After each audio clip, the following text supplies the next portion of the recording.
Nós já falamos no primeiro vídeo sobre quem recebiam os dízimos, quem era autorizado por Deus. Somente o sacerdote da tribo de Levi, ninguém mais. Vemos também que nós hoje fomos feitos sacerdócio real, ou seja, se houvesse uma necessidade de recebermos dízimos, todos nós poderíamos receber. Não é necessário ter um título. Todo filho de Deus é um sacerdócio santo, é sacerdócio real. Nós vemos também, eu não falei no primeiro nem no segundo, que os sacerdotes não davam dízimo.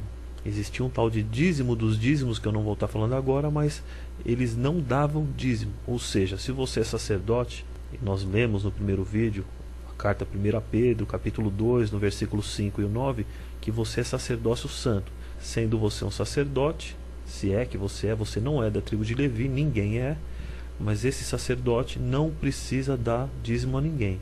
Se você tiver que dar um dízimo, dê a você mesmo, porque você é sacerdote e está apto a receber. Mas isso logicamente não faz sentido algum com aquele dízimo do passado da tribo de Levi. Não é sobre esse sacerdócio que o Evangelho nos fala. Só quem não leu o Evangelho é que faz essa confusão. Porque, como eu já expliquei, esse sacerdócio santo não é ministério, não é chamado, é fato. Nós somos morada de Deus, sacerdócio, para apresentarmos a Ele sacrifícios espirituais através de Jesus Cristo. Vimos também no segundo vídeo o que era entregue no momento de darem o dízimo. Somente alimento. Veja o segundo vídeo e perceba que jamais foi aceito o dinheiro. Vimos também que já existia um dinheiro, mas mesmo com a existência do dinheiro, Deus jamais permitiu que o povo desse dinheiro ou que o sacerdote recebesse dinheiro no momento dos dízimos. Essa é uma outra invenção nossa nos dias de hoje, que não faz o menor sentido, é totalmente desconectada com a verdade das Escrituras. No fim do vídeo nós já vemos o motivo pelo qual o dízimo era entregue, havia um propósito, e neste vídeo nós estaremos abordando isso. Nós sabemos que o sacerdote antigo, ele não teve herança com o povo de Israel. Quando o povo dominou a terra de Canaã e começou a dividir as tribos e as heranças e as cidades, o gado, o ouro, tudo que eles conquistaram na batalha ao entrar naquela cidade, eles ficaram com a posse, com toda a possessão daquele povo. Só que Deus não permitiu que o levita ficasse com nada. Eles ficaram totalmente sem nada, sem terra, sem nada. Se espalharam em todas as cidades. Alguns foram para a tribo de Judá, outros acompanharam a tribo de Zebulon, outros acompanharam a tribo de Ruben e foram indo, se espalharam por todas as tribos os levitas para ministrarem na tenda do Senhor e tomarem conta das coisas de Deus, isso em meio a todas as tribos, sem possessão alguma, sem o direito de trabalharem, eles não poderiam ser profissionais em ramo algum. Jesus foi carpinteiro justamente porque ele era da tribo de Judá. Se ele fosse da tribo de Levi, ele não poderia ser carpinteiro, não poderia ter profissão. Ele viveria somente dos dízimos dado pelo povo. Deus deu por herança o dízimo. A herança daquele povo era o dízimo. E nós vemos isso no livro de Números, capítulo 18, versículo 21.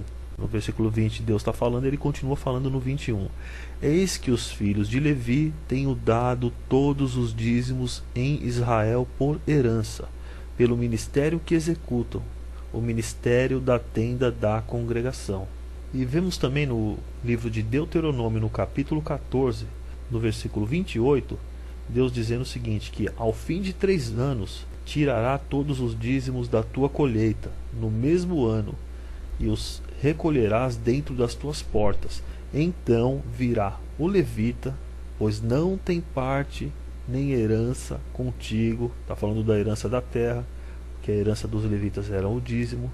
E quem mais viria? O estrangeiro, que era o peregrino, o órfão e a viúva, que estão dentro das tuas portas, e comerão e fartar-se-ão, para que o Senhor teu Deus te abençoe em toda a obra das tuas mãos, naquilo que vocês fizerem. Nós vemos diversas vezes Deus falando que o sacerdote tinha direito sobre o dízimo, pois eles não tinham herança. Mas não só o sacerdote, também os desfavorecidos dentre o povo, dentre eles a viúva, o órfão, o estrangeiro, o peregrino, que significava o quê? O pobre, o desfavorecido, aquele que estava passando uma situação onde eles não tinham sustento, não tinham o que comer, não tinham onde se alimentar. E era dado o direito deles comerem do dízimo dado aos sacerdotes. Os sacerdotes tinham que fazer uma espécie ali de ONG levantar o censo da cidade, onde haviam viúvas, onde haviam órfãos, estrangeiro passando. Quem estava passando, eles tinham o direito de entrar e participar da herança deles, que era o dízimo. Era para sustento somente, eram alimentos para sustentar os desfavorecidos. Este era o único propósito do dízimo.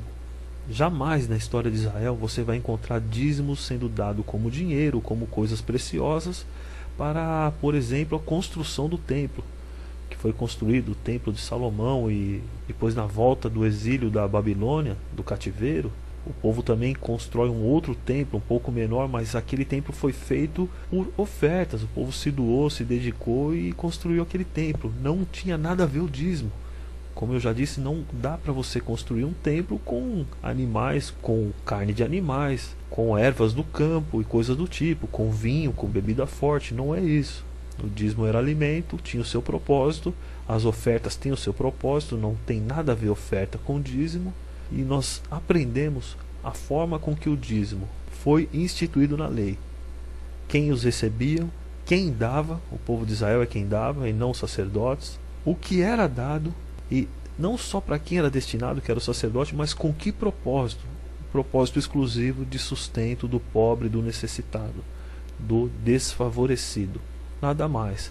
Se hoje as igrejas ensinassem o dízimo conforme a lei, para sustento do pobre, do necessitado, daquele que não tem o que comer, seria algo muito bonito, muito legal de se fazer. Eu creio que não seria motivo de escândalo para os de fora. Pessoas que ali estão necessitadas estão sendo sustentadas pelo dízimo daqueles que têm um bom coração em ajudar o pobre.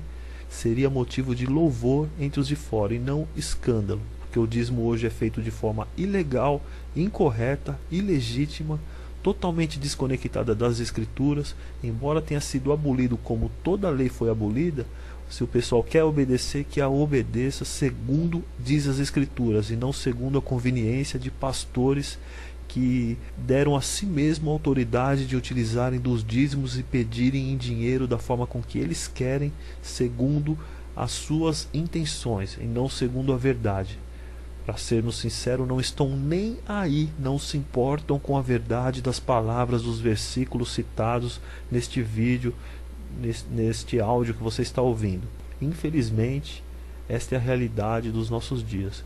Que Deus te dê entendimento, que você possa ser um servo do Senhor segundo o Evangelho, segundo a nova aliança. Eu não estou pregando a favor de dízimo, eu estou falando contra a lei que foi totalmente abolida por Jesus na cruz. Nós somos servos de Jesus e não de Moisés. Talvez você diga: ah, mas nós podemos então matar, roubar, dar falso testemunho? Não, meu amigo, nós não fazemos isso, mas não tem nada a ver com Moisés. Nós não fazemos isso porque imitamos a Jesus.